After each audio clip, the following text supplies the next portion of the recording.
Social media has been likened to a cocktail party or a networking event. So when you go to one of these events or parties, do you always talk continuously, or do you take time to actually listen to somebody? Because that's the thing. Is it a monologue or is it a dialogue? Social media is called social media for a reason. So when you're at a party or a networking event, I hope you actually do take time to listen to other people. So the same goes on Twitter or Facebook or whatever other platform that you're using. The power of listening is so important. It's more important to listen, in my opinion, than to actually talk on social media.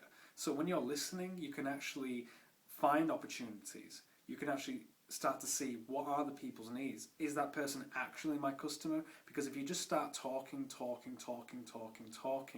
let's face it, nobody likes that guy, whether it's on social media or at a party.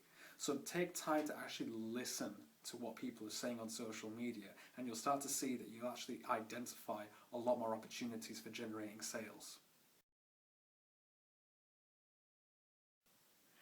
Another really important thing you need to do is to be yourself. Humanize your brand. People do business with people, not logos. Think about yourself and when you're buying from somebody, a product or service from somebody. Do you feel like you're buying from an actual person, or are you buying from the logo itself? You see, people think that, on social media you have to have this persona.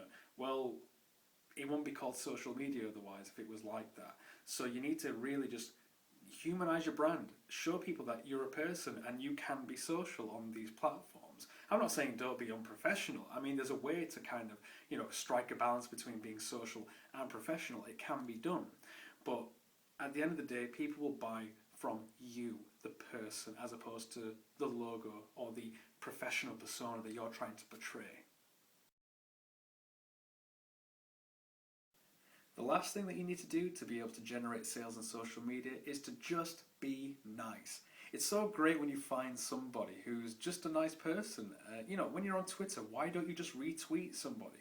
Why don't you just listen out, like we said in point 1 about someone who may need help in an area? Why don't you just go and try and recommend someone else's services as opposed to just promoting your own? Everybody likes that guy.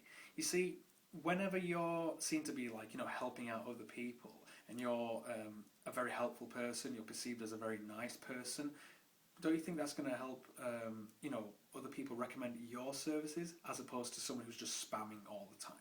Remember, we said that people do business with people, and the nicer you are, I would say it kind of increases the likelihood that someone's going to recommend your service or to even approach you for your products and services. So those are my tips then for generating leads in social media, generating sales in social media. Let me know how you're getting on. If you've got any more tips, I'd love to hear in the comments below, and thanks for watching.